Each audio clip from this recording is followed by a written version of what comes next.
The dust had barely settled on her father's grave when the banker told Grace Fairmont she would lose everything within 6 months, and she proved him magnificently wrong by turning a failing cattle operation into the most prosperous ranch in southwestern Colorado by 1884.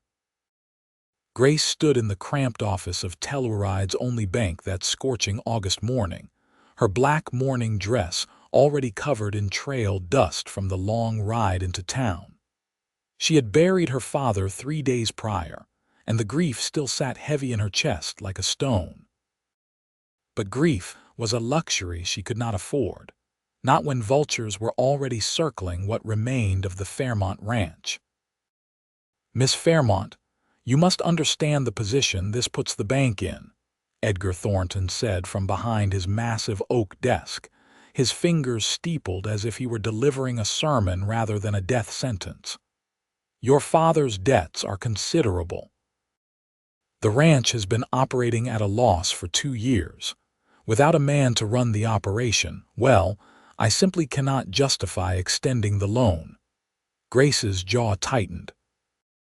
She was 23 years old, had been running the day-to-day operations of the ranch since her mother died 5 years earlier, and had watched her father drink himself into an early grave while she kept the cattle fed and the hands paid. The idea that she needed a man to continue what she had already been doing made her want to overturn his pristine desk. "I have been running that ranch, Mr. Thornton. My father has not been capable for quite some time. God rest his soul." "That may be, but the community, the business community that is, has certain expectations. A woman alone cannot manage such an enterprise. The physical demands, the negotiations with other ranchers, the cattle drives. It is simply not done." He pulled out a leather-bound ledger and slid it across the desk. "You owe the bank $4,000. I will give you until February to settle the debt, or the property will be seized." Grace's hands trembled as she looked at the numbers swimming before her eyes. $4,000 might as well have been 4 million. The ranch had barely 20 head of cattle left, the fences were falling apart, and most of the experienced hands had left when her father stopped being able to pay them regularly. She had been operating with 2 aging ranch hands and her own backbreaking labor. She walked out of that bank with her spine straight and her head high, but once she reached her horse, her knees nearly buckled. 6 months.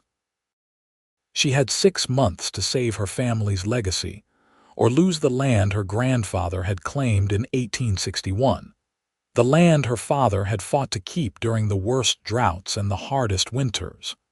The ride back to the ranch took 3 hours, and Grace used every minute to think. She needed cattle, she needed hands, she needed money she did not have and could not borrow. By the time she reached the weathered ranch house with its sagging porch and peeling paint, she had made a decision. She would sell everything that was not essential. Her mother's china, her grandmother's jewelry, every stick of furniture that could be spared. She would work harder than any man they said she needed. She would prove them all wrong or die trying. 2 weeks later, Grace was mending fence line in the brutal afternoon sun when she heard the horse approaching. She straightened, shielding her eyes against the glare, and watched as a rider crested the hill.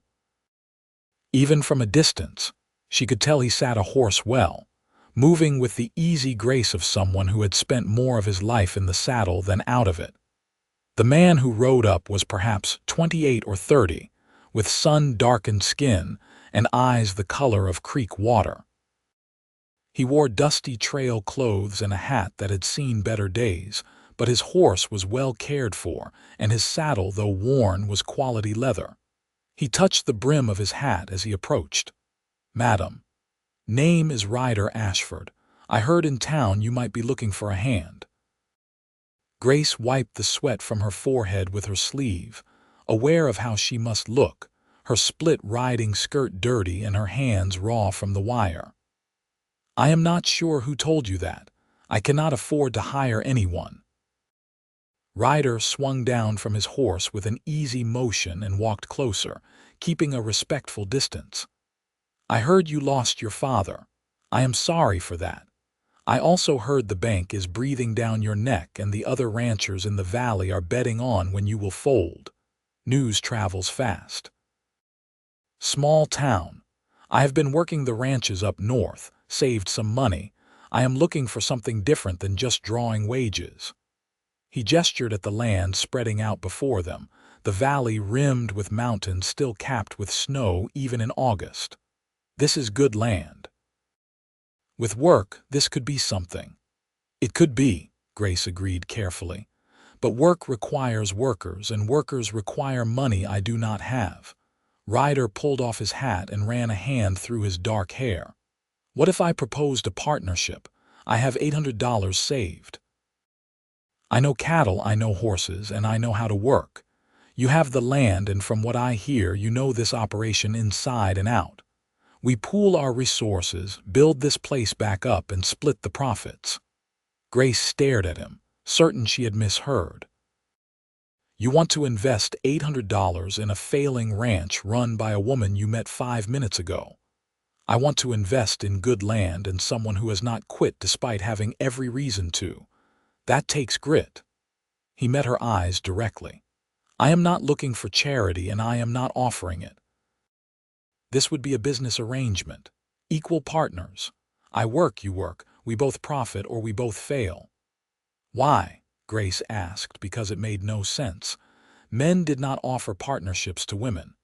They offered marriage or employment, both of which came with strings that bound tighter than any rope. Ryder was quiet for a moment, looking out over the valley. "My family had a ranch up in Wyoming. My father died when I was 16, left it to my older brother. My brother ran it into the ground through stupidity and stubbornness, would not listen to anyone, especially not me.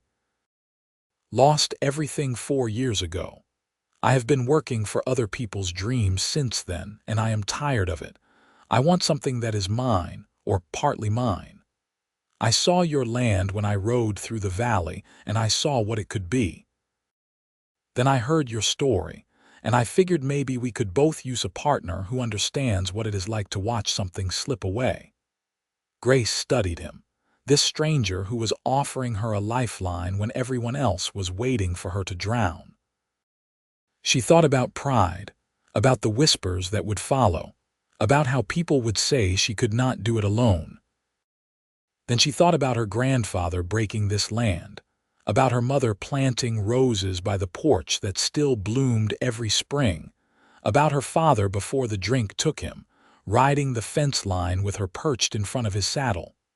"Equal partners," she said firmly. "Equal say in decisions. Equal share of work and profit. And if this does not work, if we lose everything, we both walk away with nothing but the knowledge we tried." Ryder extended his hand. "Equal partners." Grace shook his hand, and her fate was sealed. The first month was harder than anything Grace had imagined, and she had imagined it would be brutal. Ryder proved to be as good as his word, working from before dawn until after dusk, his hands blistered and bleeding just like hers.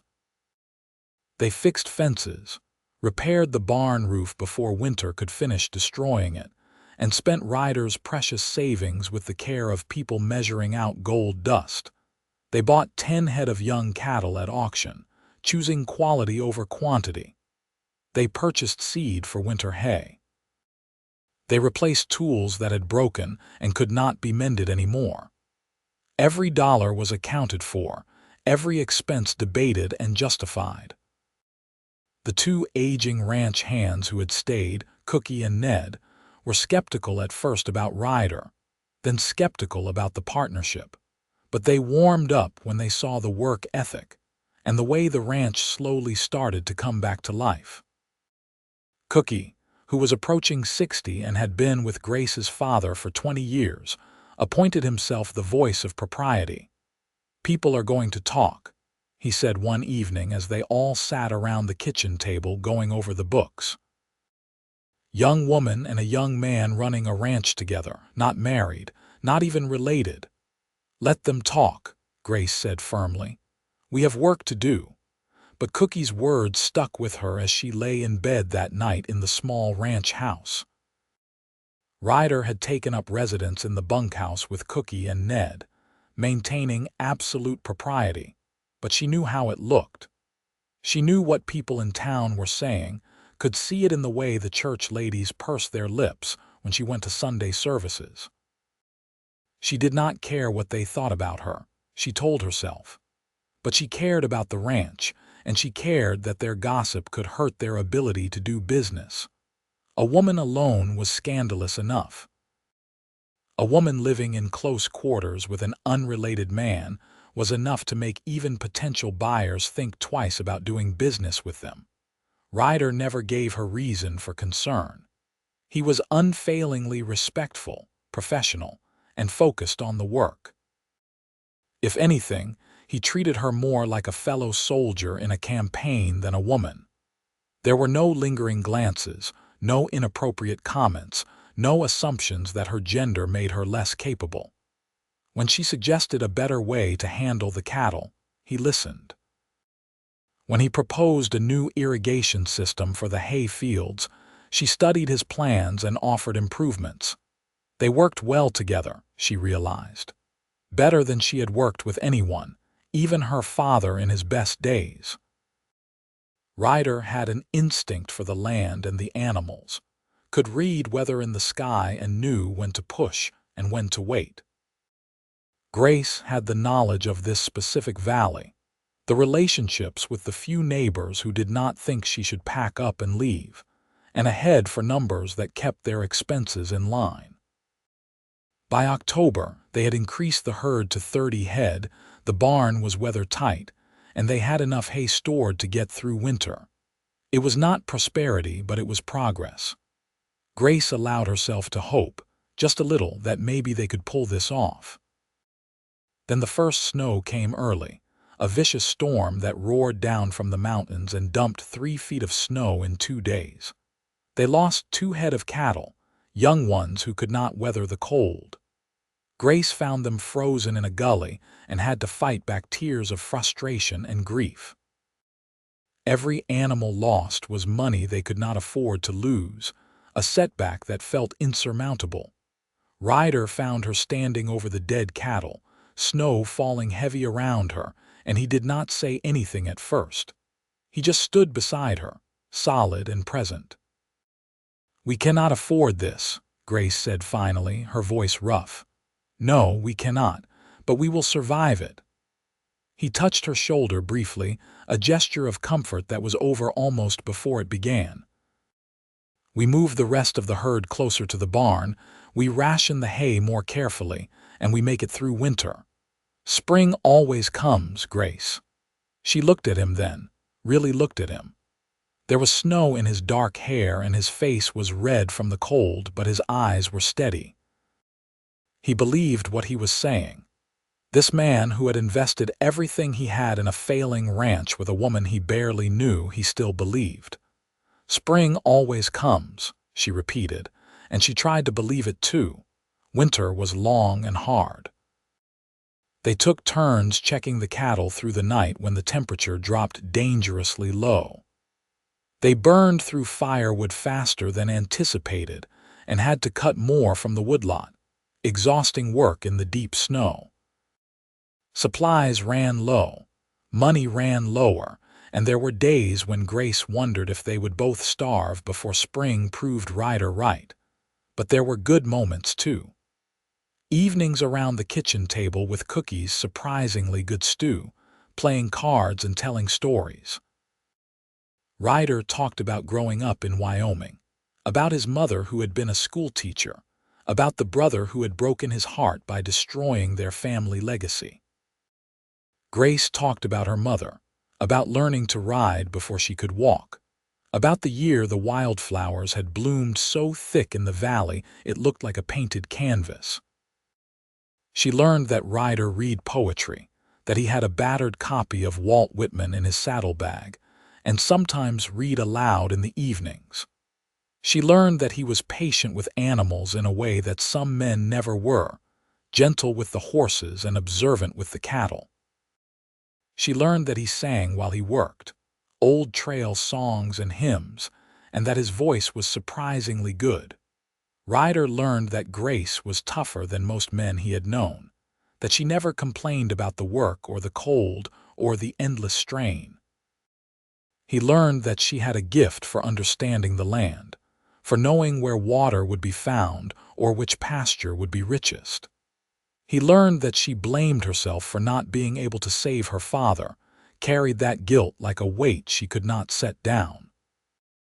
They did not talk about the fact that they were slowly becoming friends, or that sometimes their hands would brush while working and Grace would feel a spark that had nothing to do with static from the dry winter air. They did not acknowledge that Ryder watched her sometimes when he thought she was not looking, or that Grace found excuses to stand closer to him than strictly necessary. They were partners. They had a ranch to save. Everything else was distraction they could not afford. Spring came slowly, grudgingly, the snow melting in fits and starts. But by April, the valley was green again, and Grace stood on the porch watching the cattle graze and thought that maybe, just maybe, they were going to make it. They had lost 4 head over winter, but 26 had survived. The spring calves were healthy. The hay field was showing green. "We need to think about breeding," Ryder said, coming to stand beside her on the porch. "And we need to bring in at least one more hand before summer. We cannot manage everything with just the 4 of us." Grace nodded. She had been thinking the same thing. They had enough money, barely, to hire someone for the season. If the summer went well, if they could sell the calves at good prices in the fall, they might actually start paying down the bank debt. "There is a hiring fair in Telluride next week," she said. "We can go together, find someone good." Ryder was quiet for a moment. "People are still talking, Grace, about us, about the arrangement. Let them talk. It is affecting business. Johnson refused to sell us that breeding bull last month, and you know it was because of the talk." Ryder turned to face her. "I am not saying I care what they think. I am saying it is making things harder than they need to be." Grace felt her stomach sink. "What are you suggesting?" "I am not suggesting anything. I am just saying we need to be aware of it." He looked uncomfortable, which was unusual for him. "Cookie brought it up again yesterday, said we should consider making the partnership more official than a legal contract." He meant marriage, Grace. The word hung in the air between them like smoke.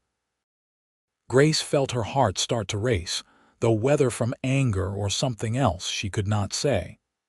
"A marriage of convenience to satisfy the gossips," she said flatly. "A marriage to protect what we have built, to make the business dealings easier, to stop the talk that is hurting us." Ryder held up his hand. "I am not proposing. I am not even saying it is a good idea. I am just putting it on the table like any other business decision." Grace walked away from him, her hands shaking. The idea was logical, practical even. Married, they would face less resistance. The ranch would be seen as more legitimate. The gossip would die down, but marriage was not a fence to be mended or a cow to be bought. It was not something to be decided over the account books. "I will think about it," she said finally, "but I need time. Take all the time you need." It was just a thought. But the thought, once planted, grew roots. Grace found herself watching Ryder differently over the next few days, imagining what it would mean to be married to him. Not a real marriage, she told herself, just a legal arrangement. They would continue as they were, just with a certificate filed in the county records. Except she knew it would not be that simple. Nothing ever was. And there was the complicated truth she had been avoiding for months now. The truth that made her pulse quicken when Ryder smiled at her, that made her hyper-aware of his presence whenever he was near. She was falling in love with him. It was inconvenient and dangerous and completely inappropriate given their business arrangement. But it was also undeniable. She had fallen in love with his steadiness, his integrity, the way he treated her as an equal. She had fallen in love with his gentleness with the animals, his terrible jokes that made her laugh despite herself, the way he read poetry aloud like it was prayer. She had fallen in love with 100 small things that added up to one enormous, terrifying truth. And she had no idea if he felt anything beyond partnership and friendship. The hiring fair in Telluride was crowded and noisy, men looking for work mixing with ranchers and farmers looking to hire. Grace and Ryder moved through the crowd together, evaluating prospects. They needed someone strong, experienced, and willing to work for wages that were less than ideal. They found him in the form of a young man named Thomas Wheeler, 19 years old, but with the weathered face of someone who had been working since childhood. He was honest about his experience, which was limited but earnest, and he did not bat an eye when Grace asked him questions alongside Ryder. "You understand that Miss Fairmont and I are partners in the operation," Ryder said. "You will be taking orders from both of us." Thomas nodded. "Yes, sir." "I heard about your spread. People say it is coming back strong." "Some people are saying that," Grace said carefully. "Others are saying different things. Begging your pardon, madam, but I do not care much what people say. I care about honest work and fair treatment. If you are offering that, I am your man." They hired him on the spot and felt good about the decision. One more hand would make the summer work manageable. They could get more done, build up the herd faster, maybe even start planning for next year instead of just surviving until tomorrow. As they were leaving town, supplies loaded in the wagon, they ran into Edgar Thornton on the main street. The banker tipped his hat with a smile that did not reach his eyes. "Miss Fairmont, Mr. Ashford, I trust the operation is going well." "Well enough," Grace said coolly. "I am glad to hear it, though I must remind you that the loan comes due in February. That is less than a year away now. $4,000 is not a trivial sum." He looked between them, his expression calculating. "Of course, if you were to marry, consolidate the operation properly, the bank might be willing to discuss more favorable terms." Grace felt Ryder tense beside her. "Our personal lives are not your concern, Mr. Thornton." "Of course not. I am merely thinking of the bank's interests, and yours." He tipped his hat again and walked away, leaving Grace fuming. "He is right, you know," Ryder said quietly as they climbed into the wagon. "Not about our personal lives being his business, but about marriage making things easier with the bank." Grace snapped the reins harder than necessary, and the horses started forward. "I will not be bullied into marriage by a banker and a bunch of gossips. I am not saying you should be. I am saying we should make our own decision based on what is best for us and the ranch." He was quiet for a moment. "Grace, can I ask you something? I suppose you are going to anyway. If the ranch was not in trouble, if money was not an issue and people were not talking, would you consider marriage? To anyone?" Grace kept her eyes on the road ahead. "I never thought much about it. My mother died when I was young and I watched my father fall apart. Marriage did not seem like something that led to happiness. But if the right person came along, I do not know if there is a right person for everyone. Maybe for some people there is. Maybe I am not one of them." She glanced at him. "What about you? You are not young. Most men your age are long married." "I was engaged once," Ryder admitted. "About 5 years ago. Her name was Sarah. She was the daughter of a rancher in Wyoming. Pretty accomplished, everything a man was supposed to want." He stared out at the mountains. "Then my brother lost our family ranch, and suddenly Sarah's father did not think I was a good prospect anymore. She married someone else 6 months later. I learned that what I thought was love was really just a business arrangement that fell through. I am sorry." I am not. Not anymore. If she had really cared about me, the money would not have mattered. He looked at Grace. I decided then that if I ever married, it would be to someone who was my genuine partner, someone who chose me for who I am, not what I have. Grace's heart was pounding. That seems like a reasonable requirement. They did not talk much on the rest of the drive home, but something had shifted between them. A door opened just a crack. Grace lay awake that night thinking about everything Ryder had said, about partnership and choice and what it meant to build something with someone. Summer brought long days and hard work, but also prosperity. The herd grew, the land responded to their careful management, and slowly, painfully slowly, they began to build something that looked like success. Thomas proved to be a good worker, eager to learn and tireless. Cookie and Ned seemed younger, energized by the renewal of the ranch. Grace and Ryder worked side by side, their partnership deepening into something that felt like more than business. They developed a rhythm, an unspoken understanding of what needed to be done and who should do it. They disagreed sometimes, argued occasionally, but they always worked it out through discussion and compromise. And there were moments, small moments that Grace treasured, when their relationship felt like something more than partnership. The time Ryder brought her wildflowers he had found while checking the fence line. The evening she read aloud to him from his poetry book while he mended tack. The day she fell from her horse and he carried her back to the house despite her protests, his face white with worry until the doctor confirmed she was just bruised and shaken. "You scared me," he said after the doctor left, sitting beside her bed where she was propped up with pillows. "When I saw you fall, I thought," he stopped, running his hand through his hair. "I thought about what it would mean to lose you.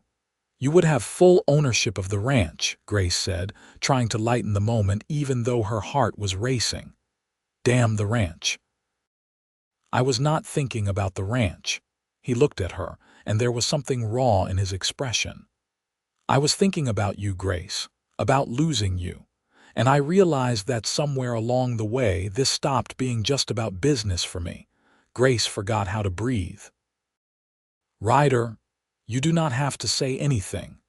I know our partnership is professional and I would never do anything to jeopardize that. But you should know the truth. I care about you, more than I have cared about anyone. And if you ever wanted this to be more than a business arrangement, I would consider myself the luckiest man alive." He left before she could respond, and Grace lay in her bed with her heart pounding and her mind racing. He cared about her. He wanted more. And she realized that she had been afraid to hope for exactly this, had been protecting herself from disappointment by pretending her feelings were not growing deeper every day. She was on bed rest for 3 days per the doctor's orders, which was torture for someone used to constant activity.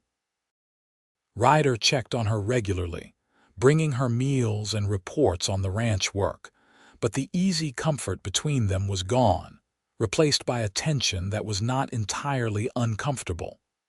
On the 3rd day, Grace could not stand it anymore. When Ryder brought her dinner, she caught his hand before he could leave. "Sit with me," she said. He sat carefully in the chair beside her bed. "How are you feeling?" "Better, restless, thinking too much." She took a breath. "About what you said. Grace, you do not have to, I do have to. Because you put yourself out there and I owe you honesty." She met his eyes. "This stopped being just business for me too. I was just too scared to admit it. I watched my parents' marriage and it was good until my mother died and then my father could not handle it. He loved her so much that losing her destroyed him. I did not want that kind of vulnerability. I did not want to give someone that much power over me. And now I realize that I have already given you that power. I trust you with my life, my livelihood, my future. I trust you more than I have trusted anyone. And somewhere along the way, trust turned into something more." She squeezed his hand. "I love you, Ryder, not because of the ranch or the partnership or what makes sense. I love you because of who you are, how you treat me, the way we work together and laugh together and build something that matters." Ryder stood up, and for a moment, Grace thought she had made a terrible mistake. Then he leaned down and kissed her gently, carefully, like she was precious. When he pulled back, his eyes were bright. "I love you too. I have been in love with you for months, probably since that first day when you stood in your dusty split skirt and told me you could not afford to hire me, but you looked like you could take on the world anyway." He kissed her again. "Marry me, Grace. Not because of the gossips or the bank or making business easier. Marry me because we love each other and we want to build a life together." "Yes," Grace said, and she pulled him down for another kiss. "Yes, absolutely yes."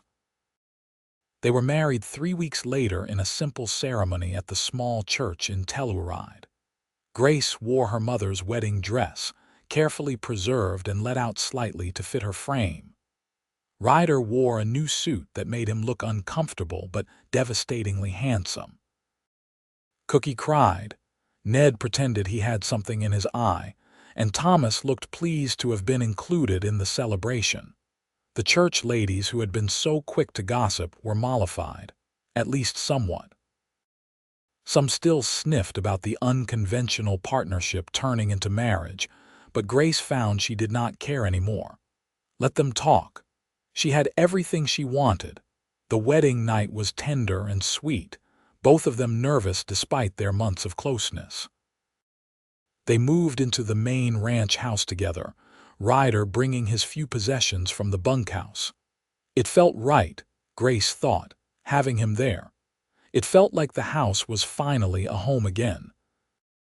Their first months as husband and wife were an adjustment, learning to navigate a relationship that was now both personal and professional.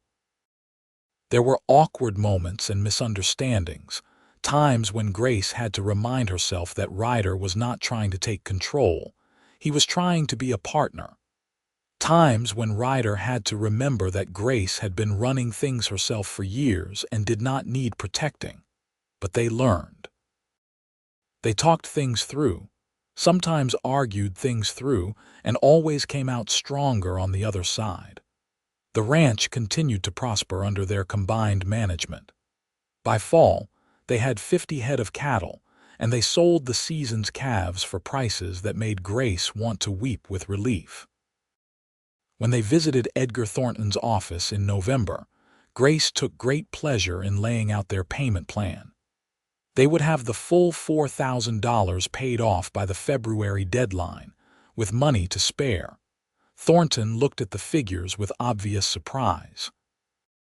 "This is quite remarkable, Mrs. Ashford. You have done far better than anyone anticipated." "We have done well," Ryder corrected, his hand finding Grace's under the table. "My wife and I make a good team." Walking out of the bank that day, debt-free for the first time since her father died, Grace felt like she could fly. They celebrated that night with Cookie's best cooking and a bottle of wine Ned had been saving for a special occasion. "To the Ashford Ranch," Cookie said, raising his glass. "The Fairmont Ashford Ranch," Grace corrected, and Ryder squeezed her hand in agreement. Winter came again, but this time they were prepared. They had money in the bank, a full barn, and a warm home. Grace and Ryder spent the long winter nights planning for the future, talking about expanding the herd, buying more land, maybe eventually building a bigger house. It was during one of those conversations that Grace realized she had something else to tell him. She had been feeling off for a few weeks, tired in a way that was different from the usual exhaustion of ranch work. When the nausea started, she suspected, and a visit to the doctor in town confirmed it. She told Ryder on a snowy evening in late January, the fire crackling in the hearth and the wind howling outside. "I have something to tell you," she said, setting down the account book she had been reviewing. "And I am not entirely sure how you will feel about it." Ryder looked up from his book, immediately attentive. "What is it? Are you all right?" "I am fine. More than fine, actually." She took a breath. "I am pregnant. The baby should come in late summer." For a moment, Ryder just stared at her. Then a smile spread across his face, wide and genuine and full of joy. He crossed to her in 2 strides and pulled her into his arms. "A baby. We are having a baby." He kissed her soundly. "Are you happy about this?" "I am terrified," Grace admitted. "But yes, I am happy." "Are you?" "I am beyond happy. I am ecstatic.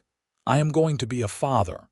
He laughed, and it was such a pure sound that Grace laughed too, her fear dissolving into excitement. Pregnancy slowed Grace down more than she wanted to admit, though she fought against it every step of the way. Ryder became overprotective, trying to keep her from the heavier work, which led to their first real argument as a married couple. "I am pregnant, not made of glass," Grace snapped when he tried to take the bucket she was carrying for the 3rd time that morning. "You are carrying our child. Let me help you." "You help me by treating me like your partner, not an invalid. I have work to do, Ryder. This ranch does not run itself." They compromised, as they always did.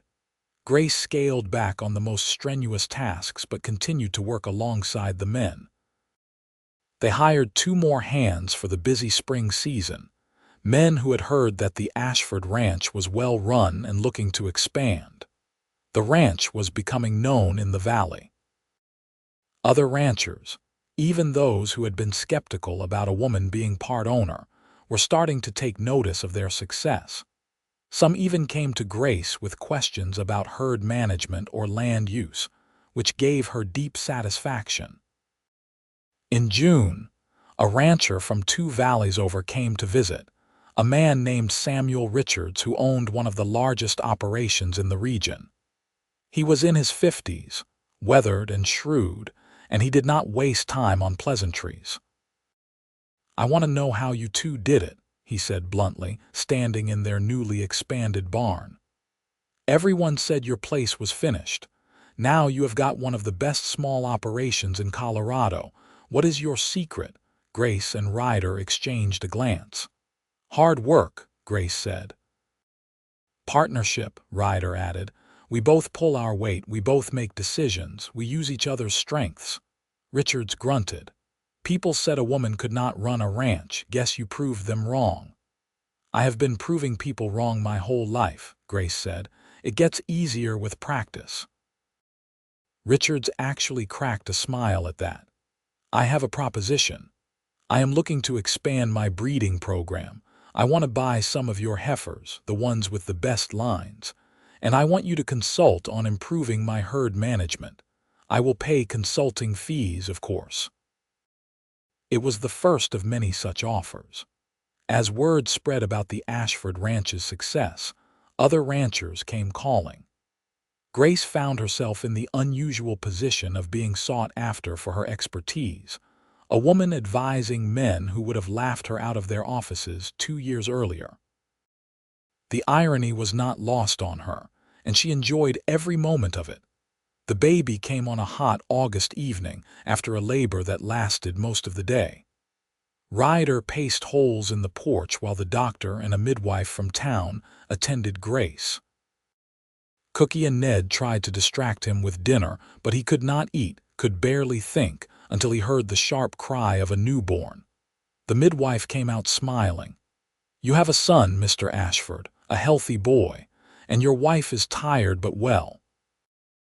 Ryder rushed inside to find Grace exhausted and sweaty and more beautiful than he had ever seen her, holding a tiny bundle wrapped in a blanket. Their son had a full head of dark hair and lungs that clearly worked perfectly. "Meet Garrett Fairmont Ashford," Grace said softly. "I thought we should keep the Fairmont name alive." Ryder touched his son's tiny hand with one finger, overwhelmed by the feeling that rushed through him. "He is perfect. You are perfect." He kissed Grace's forehead. "I love you so much. I love you too. Even though you drove me crazy hovering all day." They laughed together, quietly, mindful of the sleeping baby. Ryder sat beside the bed, his arm around Grace, and thought about how far they had come. From that first day when he rode up and proposed a partnership to this moment, holding their son, building an empire together. Garrett was a good baby, healthy and strong. Grace recovered quickly from the birth and was back to work within weeks, though now with the added challenge of managing an infant. They set up a cradle in the ranch office so she could keep Garrett with her while she did the books. Ryder became adept at changing diapers and soothing a crying baby, skills that amused Cookie to no end. The ranch continued to grow. By the fall of 1885, they had nearly 200 head of cattle, more land purchased from a neighbor who wanted to retire, and a reputation that extended throughout the region. They had paid off all debts, had money in the bank, and were looking at expanding into horse breeding as well. Grace was nursing Garrett one afternoon when Ryder came in with a letter, his expression pleased. "You are not going to believe this. Try me. The Colorado Cattlemen's Association wants me to speak at their annual meeting. They want to hear about our success, how we built up the ranch so quickly." He paused. "The letter is addressed to both of us. They want you to speak too." Grace looked up in surprise. "The association wants a woman to speak. Apparently, your reputation has spread.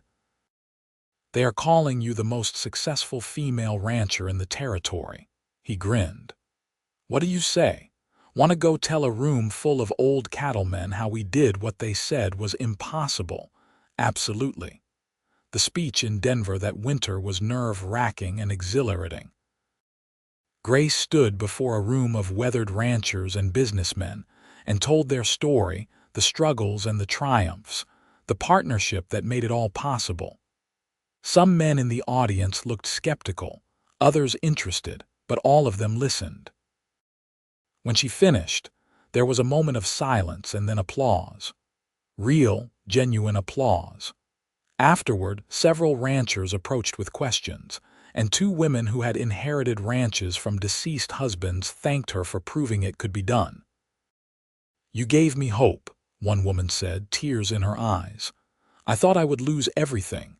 Now I know I can fight."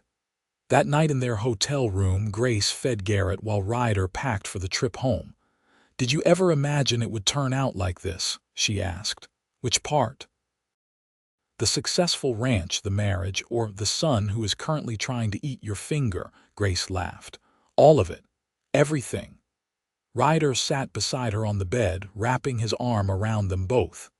"I imagined a lot of things when I rode up to your ranch that day. But this, what we have, is better than anything I could have dreamed. You are the strongest person I know, Grace. You were building an empire before I ever showed up. I am just lucky you let me be part of it. We are building it together. That is what makes it matter." She leaned her head against his shoulder. "I love you, Ryder Ashford.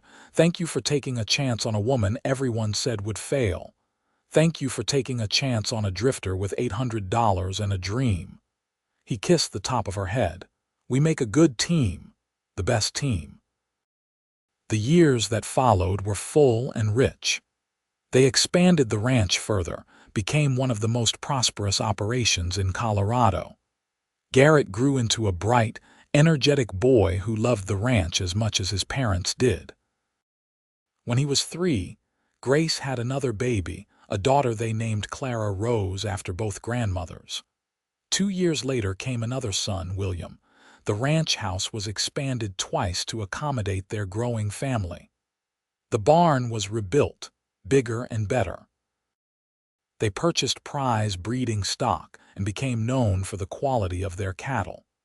Grace became a respected voice in the ranching community, consulted by other ranchers regardless of gender. Ryder was elected president of the Regional Cattlemen's Association.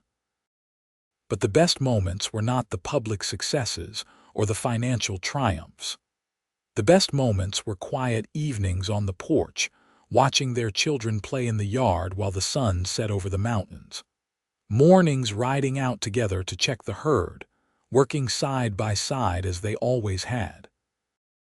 Nights in each other's arms, still finding new ways to show their love after years of marriage. Cookie and Ned eventually retired, given generous pensions and rooms in the expanding ranch house for as long as they wanted them. Thomas became foreman, proving to be as loyal and hardworking as he had been as a green kid at the hiring fair. They employed a dozen hands by 1890, all good men who respected Grace as much as they respected Ryder. On their 10th wedding anniversary, Ryder surprised Grace with a gift. It was a sign, carved from fine wood and beautifully painted, reading Fairmont Ashford Ranch, established 1884, built on partnership. "I had it made for the gate at the entrance to the property," he explained as Grace ran her fingers over the letters. "I want everyone who comes here to know that this place was built by both of us. Equal partners, just like we agreed that first day." Grace kissed him long and deep. "It is perfect. You are perfect. I am far from perfect, but I am perfectly yours." They hung the sign together that afternoon. Their children gathered around to watch. Garrett, now 10 years old and already showing signs of being as good a rancher as his parents, read the words aloud proudly. "This is our ranch," he said. "Our family's ranch." "Yes, it is," Grace agreed, Ryder's hand warm in hers. "Built with hard work, faith, and love, and it will be here for your children and your children's children." As the sun set that evening, Grace stood on the porch and looked out over the land she had fought so hard to keep. The valley was dotted with their cattle, the fields were green and productive, and the mountains stood eternal in the distance. The ranch that everyone said she could not run, that people had bet would fail within months, was now an empire that would last for generations. But more than the land or the cattle or the success, what mattered was standing beside her. Ryder came up behind her, wrapping his arms around her waist, and she leaned back against him with the comfortable ease of long love. "What are you thinking about?" he asked. "About that day you rode up, dusty and determined, with a crazy proposition, about how scared I was and how desperate, about how I almost turned you away. I am glad you did not. Me too." She turned in his arms to face him. "You know what the best part is? We did not just build a ranch. We built a life. A real, full, beautiful life together, and I would not change a single moment of it. Not even the parts where we almost lost everything, especially not those parts. They taught us what we were capable of. They showed us what we could accomplish together." She kissed him softly. "I love you, Ryder. Thank you for being my partner in every sense of the word." "Always," he promised. "From that first handshake to the last breath I take, I am your partner." They stood together as darkness fell over the valley, the stars beginning to appear in the vast Colorado sky. Inside, they could hear their children laughing, Cookie telling one of his long-winded stories, the sounds of family and home. The ranch was quiet around them, settled and prosperous, a testament to what two people could build when they worked together with respect and love. Grace Fairmont Ashford had proven everyone wrong. They had said a woman could not run a ranch, could not build something that would last. But she had done exactly that, with a cowboy who believed in her when no one else did, a partnership that turned into love, and determination that refused to accept defeat. Together, they had built an empire. More importantly, they had built a life worth living, full of love and hard work, and the kind of happiness that came from facing down the impossible and making it real. The Fairmont Ashford Ranch would stand for generations, a legacy of what was possible when two people found each other at exactly the right moment and chose to build something together. And every person who passed through those gates with the sign proclaiming partnership would know that this place was built on more than land and cattle. It was built on trust, on equality, on love that grew from respect into something unshakable. It was built on the belief that together, two people could accomplish what neither could do alone. It was built on a handshake between a desperate woman and a hopeful man, and it became something neither of them could have imagined but both of them deserved. As the years passed, and their children grew and eventually brought their own families to the ranch, that foundation remained solid. Garrett eventually took over much of the daily operations, having learned from the best. He married a schoolteacher from Telluride named Elizabeth, and they gave Grace and Ryder their first grandchildren.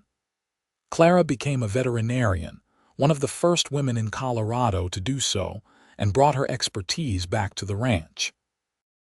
William studied agriculture at the university in Boulder and returned with new techniques that helped the ranch continue to prosper. Grace and Ryder grew old together, their hair turning gray and their hands becoming weathered, but their love never dimmed. They still rode out together when they could, still made decisions as partners, still looked at each other with the same affection and respect that had grown between them over decades. On their 30th anniversary, the whole family gathered at the ranch for a celebration. Children and grandchildren filled the house and yard, and the valley rang with laughter and music. Grace stood with Ryder, watching the next generation play in the same fields where she had worked herself to exhaustion trying to save her inheritance. "Did you ever imagine we would be here?" she asked him, echoing the question from so many years before. "Every time I look at you, I imagine we will be together forever," Ryder said, pulling her close. "And forever is not nearly long enough." They danced under the Colorado stars that night, surrounded by the family and legacy they had created together. The empire they had built was not measured just in acres and cattle and money, though there was plenty of all three. It was measured in the lives they had touched, the example they had set, and the love that had grown between them and spread to encompass everything they had created. Grace had proven that a woman could run a ranch, could build something lasting and important.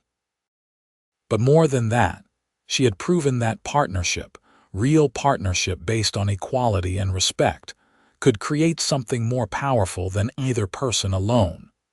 She and Ryder had taken broken pieces and desperate hope and forged them into something beautiful and enduring. The Fairmont Ashford Ranch stood as a monument to that truth, and it would stand for generations to come. But the real monument was simpler and more profound. Two people who found each other when they needed each other most, who chose to build something together, who turned partnership into love and love into a legacy. As the night grew late and the celebration wound down, Grace and Ryder retired to their bedroom, the same room they had shared for 3 decades. They lay together in the darkness, hands clasped, listening to the sounds of their family settling in for the night around them. "I would do it all again," Grace whispered. "Every hard moment, every struggle, every doubt, I would do it all again to end up right here with you." "We made a good life," Ryder said, his thumb tracing circles on the back of her hand. "We made a good partnership. We made the best partnership. We made an empire of love."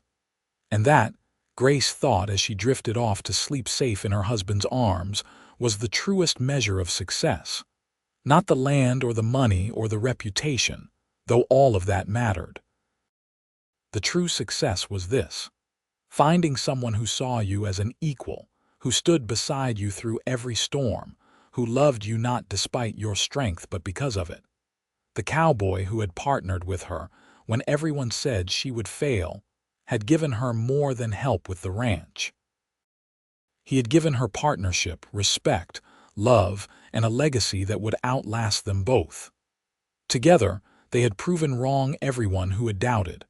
Together, they had built an empire that would stand the test of time. And as the dawn broke over the Colorado mountains, painting the valley in shades of gold and rose, the Fairmont Ashford Ranch woke to another day, another generation. Another chapter in the story that began with a handshake and became a legend of love, partnership, and the enduring truth that together, two people could accomplish the impossible.